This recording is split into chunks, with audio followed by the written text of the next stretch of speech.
Welcome to the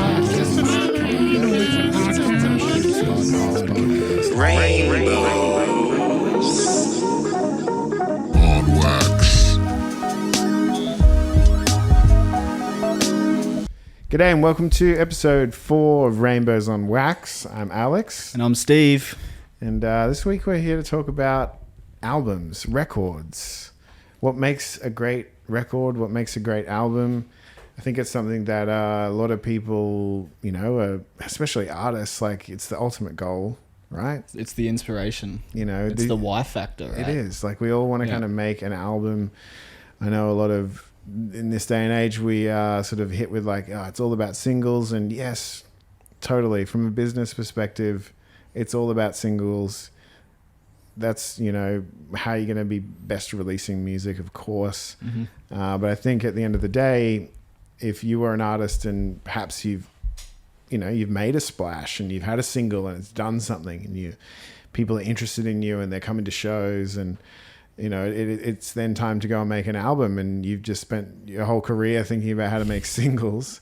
And now it's like, we want a record out of you, people are interested in this and, they're interested in your band. Like, how are we going to sort of put a record together? And I think a lot of artists spend a really long time trying to figure this out. Mm-hmm.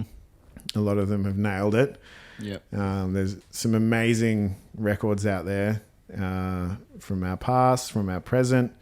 It's probably something that's not as common. Like, I think these days, like, people kind of might just gravitate towards a couple of singles from a band and sort of be like, well, that's it. And yet the band has then put out an entire album and no one's really interested in the rest of the record. Mm-hmm.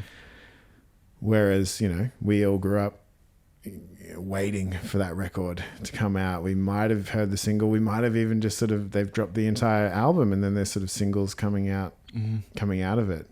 I think people should think about this and people should sort of get back into sort of figuring out what makes a great album. Mm-hmm. Top of my head, like some records that I guess were like influential for me when I was younger were bands like Death Cab for Cutie, who again, I would say like kind of made their perfect album by the time they got to Plans.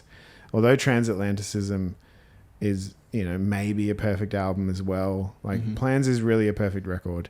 But they'd released records prior to that, which I'm not saying there's anything wrong with them. It's just like they really mastered it by the time they got to Plans and they kind of left it there for me in a way too. Yeah. Like that was sort of the penultimate piece in their career. Some bands do really well early on. Like their first albums are their best albums. They're just pouring it all out. Somehow they figured it out right at the beginning. Yeah. Other bands like, Kings of Leon are Yeah. probably a good example for a rock band. Started with EPs. Mm-hmm. Kind of made like alternative records before they got to the record Only by the Night, which of course had, Sex on Fire and Use Somebody, some really big smash hits. Yeah. But it's really a good album. Like Yes. every song is great. Yeah. There's no sort of, dark horse song that's like, that one's like average. Mm-hmm. They really spent time in figuring out what makes, I don't know how many songs on that album, maybe 12. But yeah, all of them are really, really, really good songs. Mm-hmm. There's just a couple that sort of come to mind. I know like people probably want us to talk about like Pink Floyd and Led Zeppelin and things like that, but Yeah. I don't know, for me it was definitely more what was going on in the early 2000s. Yeah. I don't want to comment too much and sort of pretend to be some expert on music from the 60s and 70s and it's not I can really touch on my- it. Of course, the Beatles. The you know, Beatles, but having- everything's a concept album too, Yeah. So Yeah. it's a time and a place. Time and a place. I think another like big album that everyone sort of knows about is like Adele. Yeah. Where there's all those jokes around like, I know there's those bumper stickers that are like, I'm Adele's ex-boyfriend, like you're welcome kind of thing. So You're welcome for this great record. She went and wrote this entire album about an ex and again, maybe a concept. Yep. I guess you could call that a concept record. The Chili Peppers is another good example of just different concepts each time. You know, it shows kind of like an artistic growth in that way. Yeah. Bands like Coheed and Cambria, where you have proper concept albums where they've sort of gone, and I know he made like a graphic novel, I believe it was, and it was a 5-part series, and he, you know, has all these stories in the songs that relate back to the stories in the Coheed and Cambria graphic novel. Like really cool. I had no idea when I started listening to Coheed and Cambria that it was anything to do with anything but what was sort of going on. I just thought it was great music, and good albums and put together well. Sometimes I guess the idea of creating a concept record can really help people. I always look at records coming from sort of two perspectives that keep it really easy. One is like the Adele thing, where you've got one sort of subject and you want to write 12 songs about it, coming at those songs from all sorts of different angles. And the other one is, I guess, like you've got the opportunity, you've got 10 or 12 songs, let's say, on an album. What are the 10 or 12 versions of you as the songwriter or as the band that you want to share with the world? Yes. The variety that you can give. Yeah. Yes. Yeah, exactly. So I think these sorts of ways and approaches to music are important and shouldn't be lost. I think in a world where it's like, oh, what's the next single? What's the next single? And it is important to do that. Yes. It is important to have singles, and it's important to release music, you know, not too much at a time, and just have it all get lost. And you spend all this time making an album and no one listens to it. They just want to listen to the single. But as we know, like, you can waterfall songs. Like, I'm sure we can talk about release strategies in another one, but you know, the concept of you release one song and then you release the next one, and then on Spotify it's they're both there, massaging the algorithm. Yeah. And then you release a third one, and then it comes out as 3 songs. You release a fourth, it comes out as 4. You know, you can constantly be doing that, and eventually at the end of it, it's an album. But you know, maybe you've thought about this before getting into it. These are things I think that we're all interested in as artists. Yes. We all want to make a great record, a great album. We don't want to be potentially just a one-hit wonder. I mean, that's cool. I love the one-hit wonders. Yes. But I think deep down, that's realistically what we want.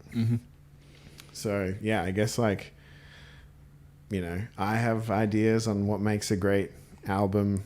Was there a particular album for you that there's so many. So many, right? So many. But what's sort of that first one that sort of comes to mind as, like, start to finish, you fucking love every single song? LA Woman. Yeah. LA Woman, The Doors is just like something I've listened to my entire music dreamer life. Yeah. You know?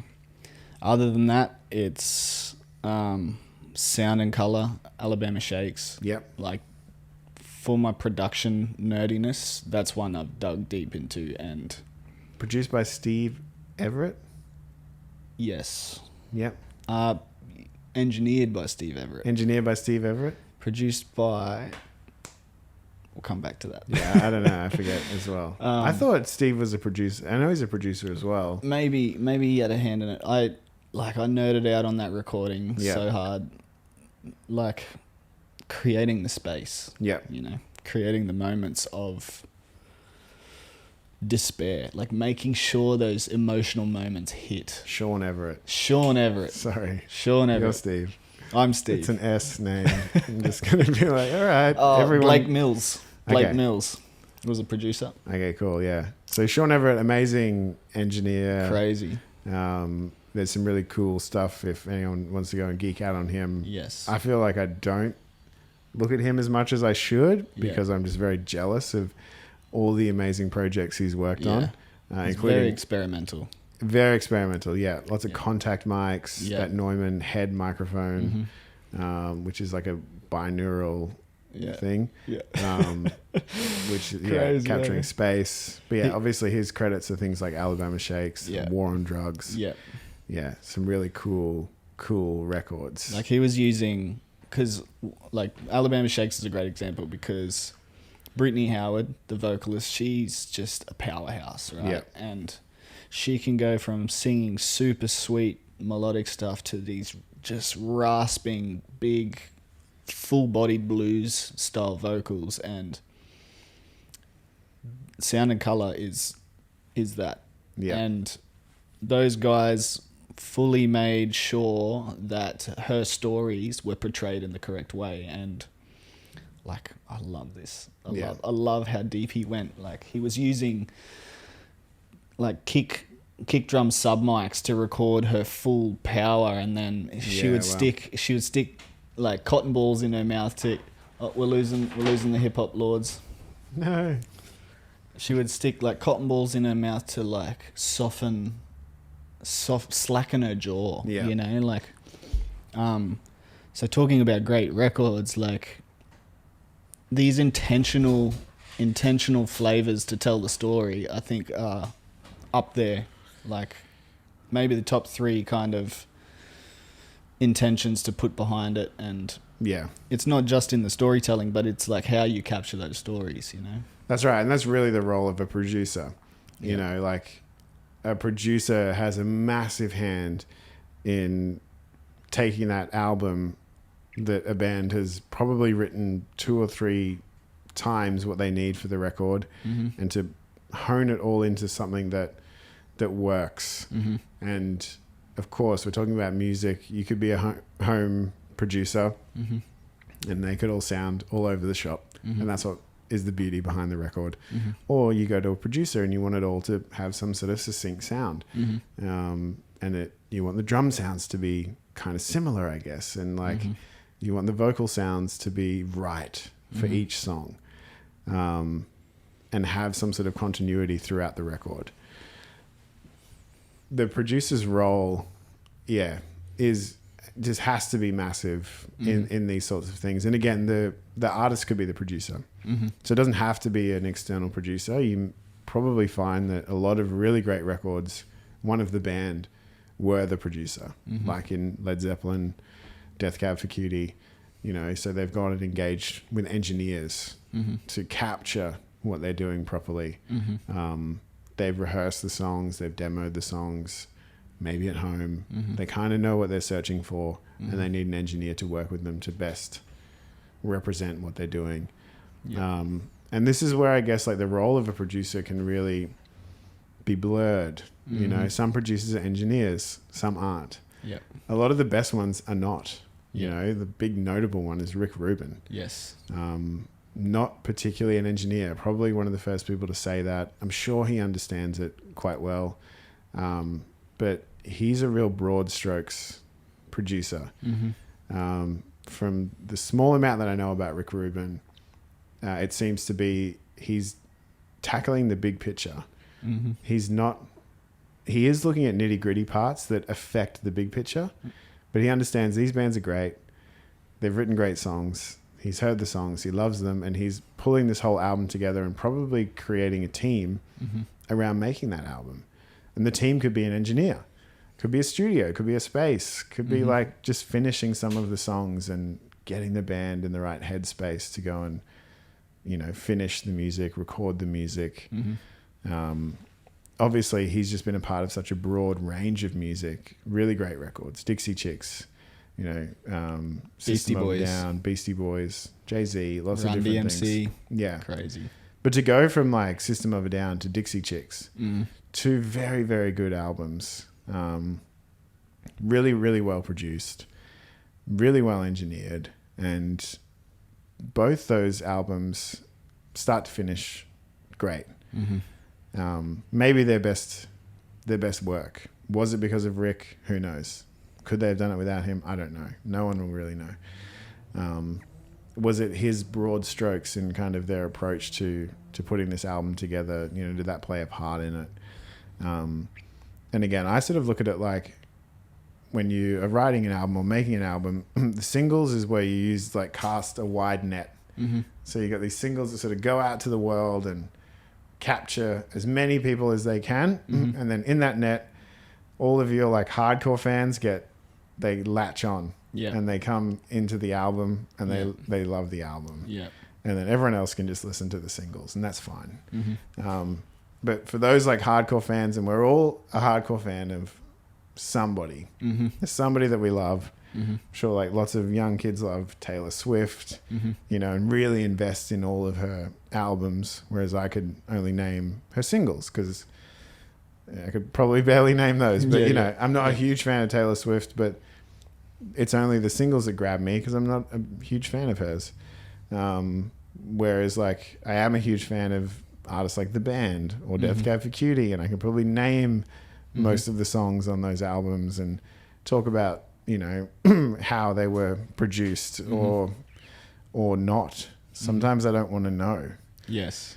Sometimes I want that magic to just be magic Yes. and not kind of figure out, lift the curtain to see Yeah, the yeah. wizard, you know, pulling all the...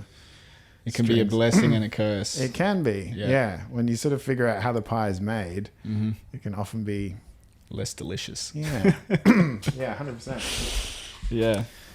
So, you know, I think a great album I heard recently was the Lizzie McAlpine record. Again, I don't know her story too well. I was just sort of stumbling across it on Spotify. A song came on. I was like, this is a really great song. I think it was called I Guess. Mm-hmm. So this is really well done. I like this. I like the song. I like the production. I like that it's modern. She's a modern artist, but it has this real sense of old world to it. Like it didn't sound overproduced. It didn't sound like she was like tuning her voice too much. Mm-hmm. You could hear the room Mm-hmm. in her piano. That was enough for me to kind of go, all right, I'm going to go listen to the album. And it's all like that. Yeah. It's all through the record. Still don't know who produced it. I'm sure if I right click on Spotify, I can figure it out. But there was this continuity with the whole album. Songwriting was great. The performance was great. She's done an album in 2024 that is just really, really good. Mm-hmm. Really lovely to listen to. I can't really pick a bad song. I'm really happy just to listen to the whole thing. And it's rare. Like there's some really great artists out there that I'll go and listen to the album and be like, Yeah. It's like that one song's good, but Yeah. next. yeah, next song. It's like, it's really hard. And do you think those moments are quite forced? Like, do you think this, like, there is the story around the single, but then the rest of the story is forced, or the rest of the concepts around it? Could be. They could have just like stumbled upon a thing and then just gone quickly, let's slap together a bunch of other songs to like whack on the record. I think bands can lose like why they're making records. You know, again, like bands like Kings of Leon, like I'm not that into their new albums sort of post Come Around Sundown. I thought that was a good album. And then they kind of just started losing me a little bit by little bit. Yeah. And I know like it's not like I didn't try, you know, like I went and listened to it, but it didn't grab me like the other ones. Like, Yeah. you know, the previous sort of 4 albums, like everything was really great. Yeah. I also don't think artists should be expected to make 20 albums. Like, I just don't think it's something any of us are capable of. Yep. If you've made one great record in your lifetime, you've done something. You've done enough. Yeah. Like, how could you be expected to do any more than that? If you've made 4 or 5, like, whoa, like it's just really crazy to be even a part of a project that has done that many good albums. Yes. I think often we look at the Beatles and like, you know, there's such a short career of 5 years. I don't know how many released songs, 300 released songs or something, a lot of material. Crazy. And some really great records, and also some great records in the same year, like Sgt. Pepper's and Revolver? No. no. I mean, I'd have to look it up, but it's the EPs, which are technically Sgt. Pepper's is an EP, Yeah. and the Magical Mystery Tour, All right. I Yes. think are EPs, even though like in this day and age, like they're an album. All done in the same year, all really, Crazy. really good songs.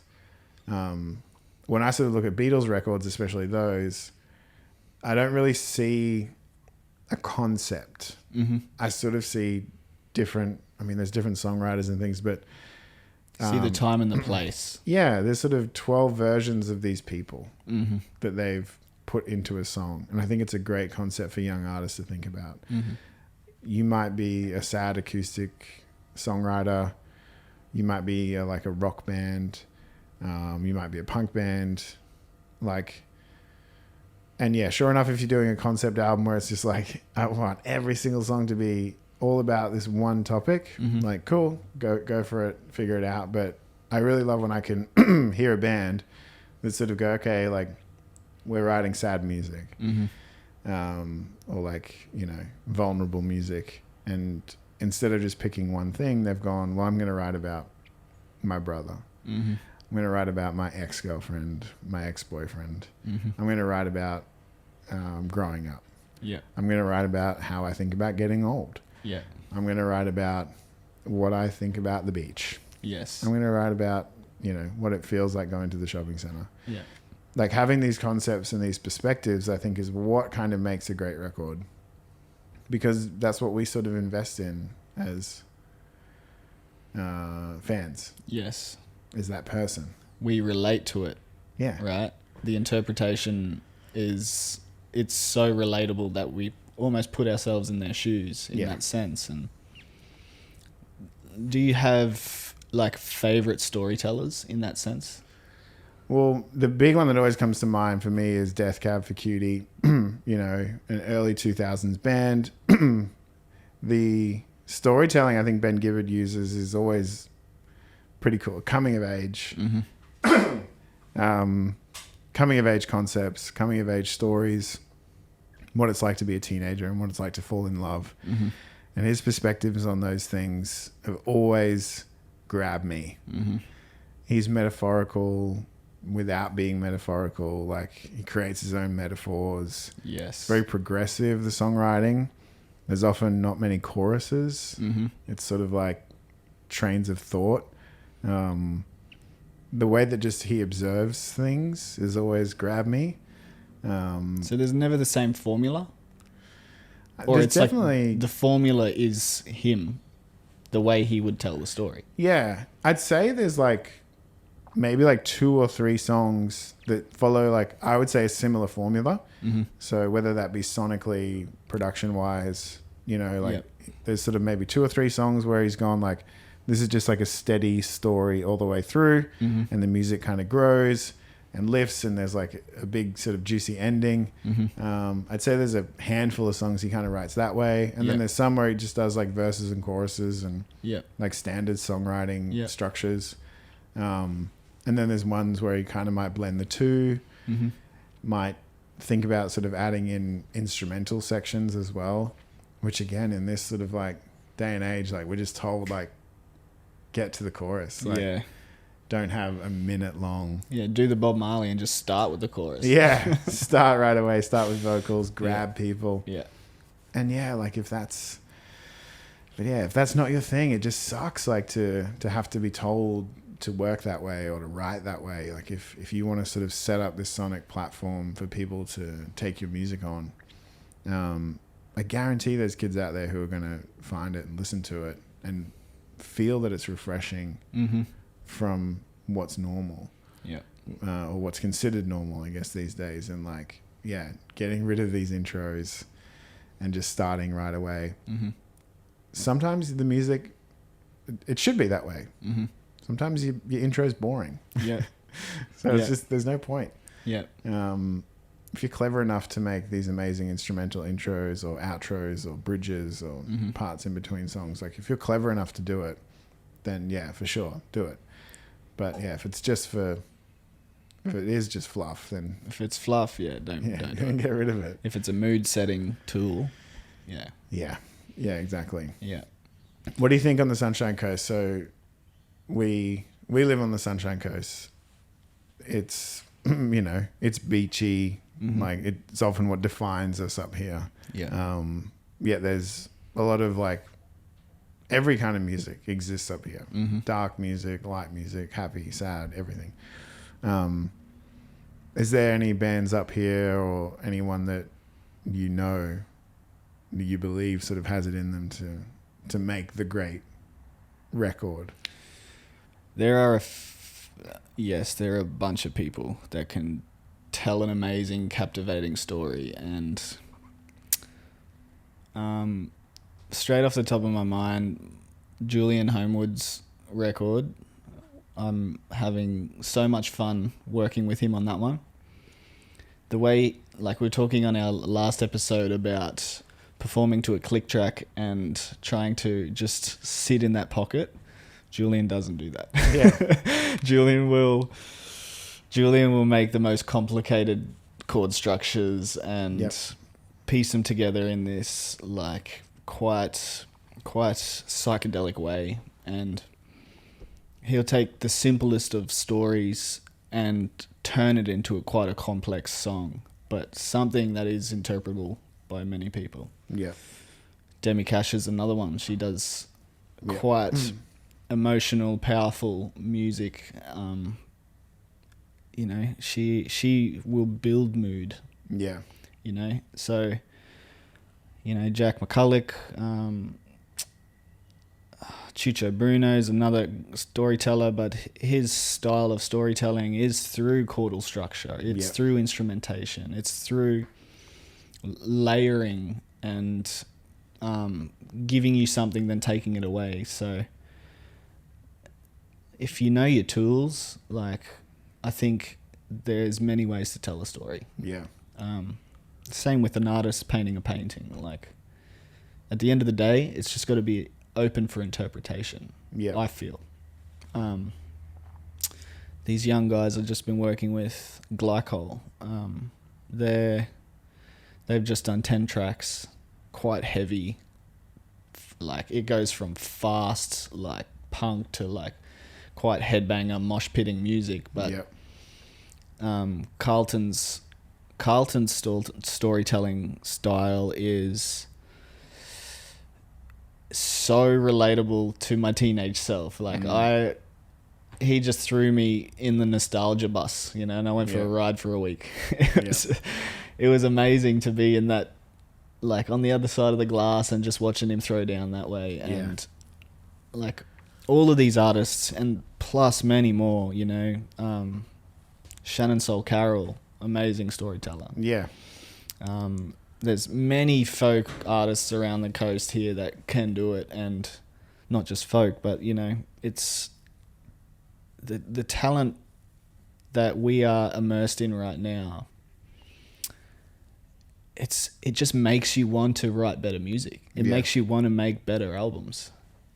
For me, being at the front line of that, like, I can be like, this person is so unique because they're telling their story this way. And like you were saying, that producer role coming in and trying to emphasize those moments on the record is such a blessing. And it is like probably the missing piece. Like, I think up on the coast, there's a lot of talent. There's a lot of kids like cutting their teeth and like learning to do this, but just kind of going and throwing paint at a wall and seeing what sticks. And even in the last episode, we talked about sort of home recording. There's probably a lot of kids up here doing that as well, which is great. But it's sort of like, where does it end up? Where does it go? How can this turn into great albums? How can, like, some of these people be a System of a Down, be a Dixie Chicks, be a Kings of Leon, you know, be a Death Cab for Cutie? There's all the makeup for it. And as we know, like, some of these bands had a person in the band who sort of put their hand up and was like, no, I'm the producer, and they've analyzed things, they've looked at the world differently, and they've figured out how to make great albums. Or the bands have been, you know, talented enough to get the songs to a point ready to go and work with a producer that can help them. People even like Rick Rubin too. Like, as we know, like, he obviously gets paid well to make albums, but there's people that he picks to go and work with and doesn't charge, or charges minimal amounts for. Like, he just sees talent and wants to work with it.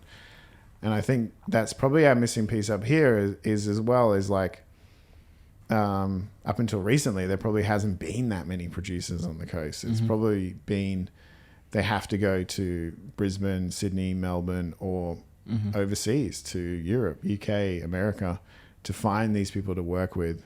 And then they're quite instantly thrown into the deep end. without sort of growing with these people. Yeah. Sometimes some artists are going to need, months of conversation, talking, direction, pointing in the right direction, demoing, pre-production, Yes. to get the songs to a point, sort of be like, all right, now we're ready to make it. Of course, some might just be ready to kind of walk into a studio and do it, and that's fine too.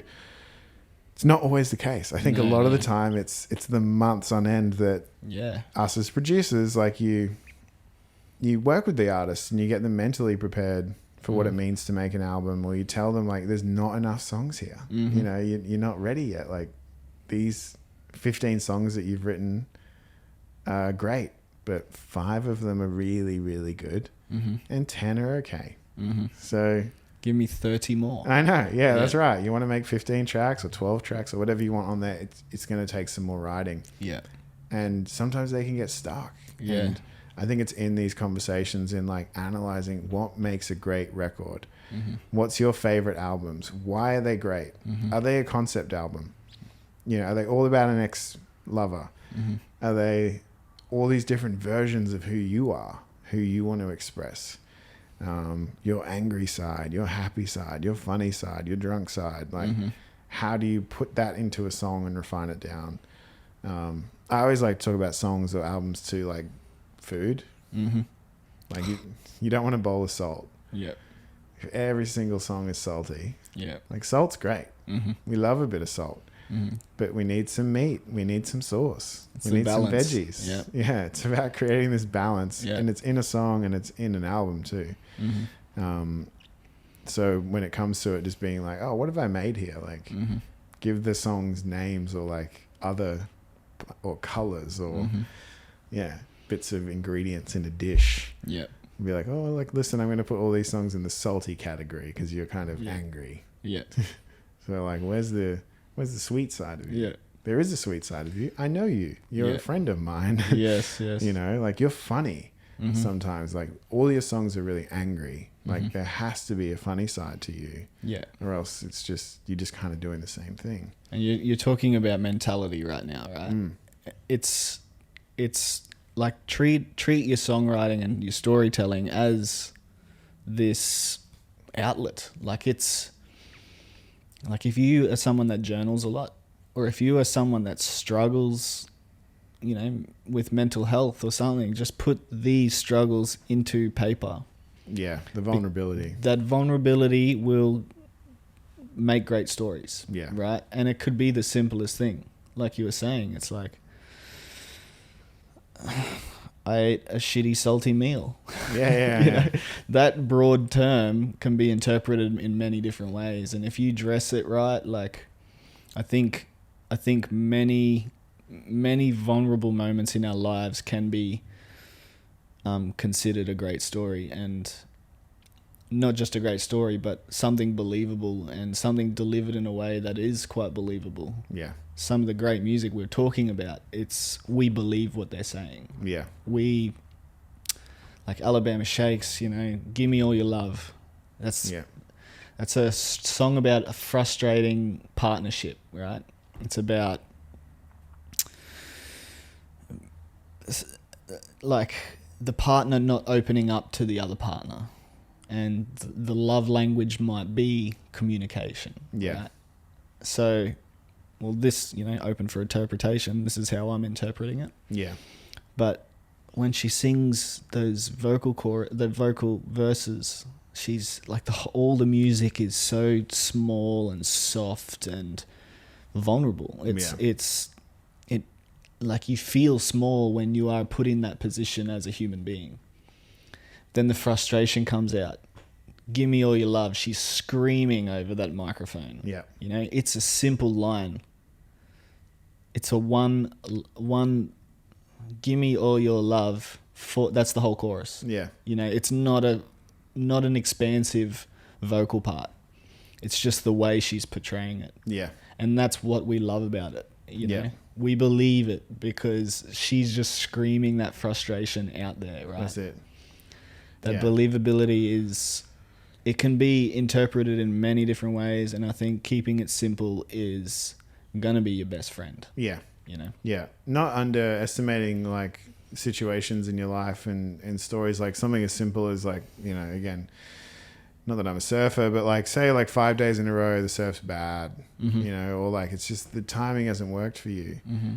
There's that many other people out there who are experiencing that right now, and your interpretation of that, it could be a million things that happened because the surf was bad. Yeah. You could have driven your car instead and had a car crash. You could have just been angry and not gone to work. You could just be like upset with your friends because you haven't had your surf, or like whatever it is. There's all these. You could write a whole album on the breakdown of all these different things and situations that come just from the surf not being good enough for a week. But then there's also the light at the end of it, because one day it will be good. Yeah. And you will get to like have the thing that you wanted. And just not underestimating the power of these small things in our lives that can go into like making a great album, making a great story, rather than just sort of getting hung up on one thing, trying to write the same song, trying to be somebody else, trying to reinterpret somebody else's stories. Exactly. Our stories are just as good, just as powerful as anything else. And sometimes, a big role as a producer is to like put a mirror up in front of people and be like, this is who you actually are. This is what's actually going on in your life, because you've had a candid conversation, for instance. You've just caught up and had coffee or breakfast or dinner or something, and you've spoken about life, what's going on. And as soon as people kind of take their walls down and just communicate like a friend, you quickly kind of see like what it is. And then they bring you a record that's like all about this other shit. Yeah. And you're like, well, all the issues like you spoke to me about, but you've written about all this other stuff here. Like, this isn't you. Yeah. I can see that it's not you. Yeah. I can see that you've watched a movie or a TV show and you're wanting to exist as them. And maybe that works. Maybe that's how some people write music. They put themselves in other people's positions. That could be your thing that you do. But I would say most of the time, like, what's going on in your life is the best stuff to write about, the best stuff to put on an album, and how you achieve that. Keeping true to yourself. Yeah, totally. Absolutely. Has there ever been a moment, like in your game when you are producing records, has there ever been a moment where the artist just couldn't get it out and you sparked something in them? Probably lots of moments. Yeah. I'm pretty good. Like, I think, especially when it comes to emotional stuff, sad things, I love to talk about that stuff. Yeah. I'm not a big crier. Yeah. I'm not sort of going to be like, all right, let's get sad together and just cry about a situation. Yeah. As evil as maybe it sounds, it's like, oh, that's the goods. Yeah. You know, if they've raised something, an issue in their life, heartache, loss, things like that, I want to talk about it. I want them to name names and, you know, really get in deep on the situation and use actual words that are best to describe what they're doing. And it's the hardest thing, like, for people to do. So again, it's probably a role as a songwriter, as a producer, that you can hopefully do to give them the permission and give them the a platform. And that safe space. Yeah. Yep. Yeah. It's like, yes, you can exist here. You can say this. Yeah. It's as hard as it can be. And, you know, to be fair, like maybe a lot of those songs don't get released because it can just be a little bit too hard for them to want to put it out to the world. Totally. But if all it did was sort of go, oh, like I'm allowed to talk about this. Like, I'm allowed to talk about trauma. Yeah. How much is it a better place to bring up trauma, violence, sadness in music, rather than doing the two other things, which is like be violent or be really sad about it, you know, like the two extremes. If those records go out and they do see the light of day, they're going to help somebody else. Yeah. They're going to make someone be like, wow, this person's actually singing about me. Yeah. You know, this story is my life. Yeah. That's and often, it's a lot of the time what happens. Yeah, exactly. It's the best music that we find and we love, or whether it is like a sad moment, it's like, oh man, like, I can just resonate with that. Or it's just a totally fun, you know, elated thing, and it's like, wow, I can just totally relate with that right now because I'm just having the best time in life, and it's like Black Eyed Peas, like friggin' let's get it started, you know, or like, the other term. 100%. Like, you want music to amplify what you're feeling. Yes. And it comes, like the amplification. People could write whole doctorates on this, where we're amplifying our microphones. We're amplifying our guitars. We're amplifying our drum kits using very specific things, compressors, EQs, DAWs, effects. All these things are all amplifying what it is, the original source sound, a voice, a piano, a guitar. It's the same with the feelings and the story. I always say to people I'm working with that, like, I don't care if you can hit the pitch or not. No. I don't care if you can sing that key. Like, if I don't believe it, if the mic captures that believability, and if I don't believe it, then it's not going to be the take. That's right. So, staying true to yourself, being authentic to your situation, like you said, not trying to tell somebody else's story unless it's something that has affected you. Yeah. You know, you're telling a story from your father's perspective through his hard times or something like that. Like, yes, you can kind of pull a few strings there, but as long as it's authentic to you, you're going to deliver great art. Yeah. And in terms of a great record, like, it doesn't have to be a long story. It doesn't have to be 10 tracks that tell a whole story. It can tell 10 different stories about your own life. Yep. It can tell the same story 10 different ways. Yep. You know, that whole creative venture is up to you as the artist. So, is there any kind of examples of, you know, records that maybe have told a story 10 different ways, or have one long running story that basically turns into one song? I don't know. I mean, I'm sure there would be. I would say, like, you know, again, like using that sort of Death Cab example, I feel like he is kind of talking about the same thing. Yes. Like, he's talking about teenage, young adult relationships. Yes. From all different perspectives. I'd say there's kind of one-ish story in that. Again, like, there's other examples like Coheed where you sort of have this fake story, you know, that he's made up, but it's like a movie, and he's sort of gone and, you know, talked about a bit more fiction. Yeah, exactly. Total fiction, but it's a fiction that he's made and then, like, gone and sort of made music out of, which I think is just really cool and really brilliant. Yes. You know, to the other sort of great records, Carole King, you know, James Taylor, that just seem to be just sort of beautiful moments in time. Simon and Garfunkel as well. Like, you've just got these really amazing observations on people, on life, and they've sort of just pulled it out and turned it into a song. But there's no real, like, necessarily continuity with a lot of the Simon and Garfunkel music. Like, even production-wise, it can sort of be all over the shop. Sufjan Stevens, again, like, more just sort of great observations on life and young adulthood, coming of age, like those sorts of things.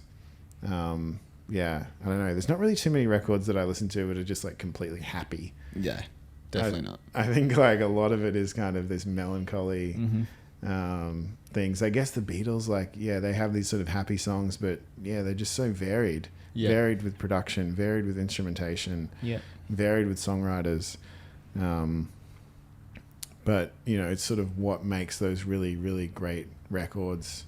Heavy albums too, Limp Bizkit, you know, Significant Other. I know we've spoken about that. Like, really cool album, really well produced, very ridiculous, very like over the top, very like ultra violent. I think brilliant. You know, Eminem, amazing. You know, those Marshall Mathers LPs and things, like, to have that many words in these songs, to have that many feelings, but all pulled together with, you know, Dr. Dre being the producer, the continuity is the production, Mm-hmm. maybe rather than the songs. Yes. But they all have a dark edge to them. Yeah. But then he does like real Slim Shady, and it's ridiculous and Yeah. silly.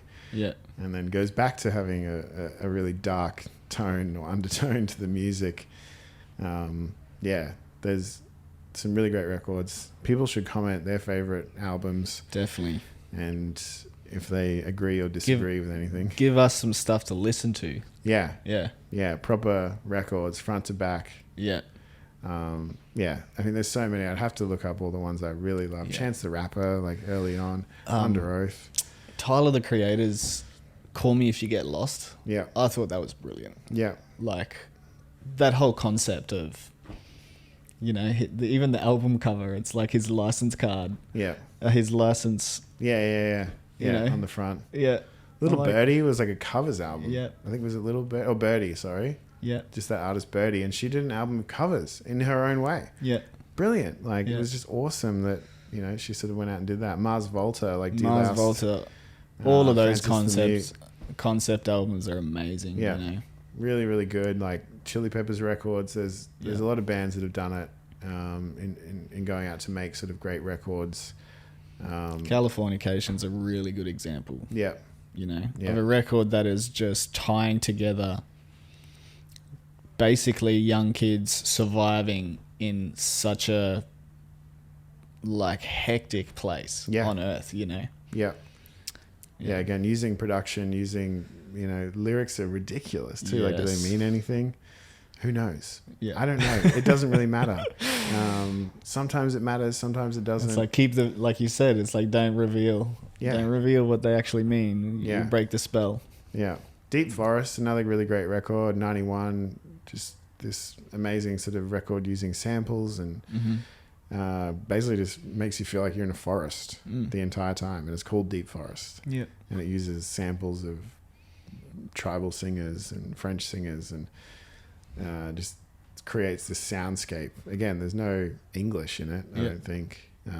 But you just are totally taken into the forest, and you can listen to the whole thing front to back, and it feels like this total journey for an hour. Yeah, Radiohead, you know, in Rainbows. Prime example. Yeah, some Yeah. really, really cool stuff. It can be done, because Yes. it has been done so many times. Yeah. I want to see more people do it. I want to Definitely. see people on the Sunshine Coast making albums that are up there with the best. And albums that aren't just going to survive now, but that can stand the test of time, you Yeah. know. Timeless records, Yeah, you know. Like the Beatles. Everybody still listens to those albums and Yeah. can relate to those albums, Yeah. you know. So yeah. People have got it in them. well, yeah, we'll leave it there. Tune in next week. Yep. Thank you more. guys. Rainbow.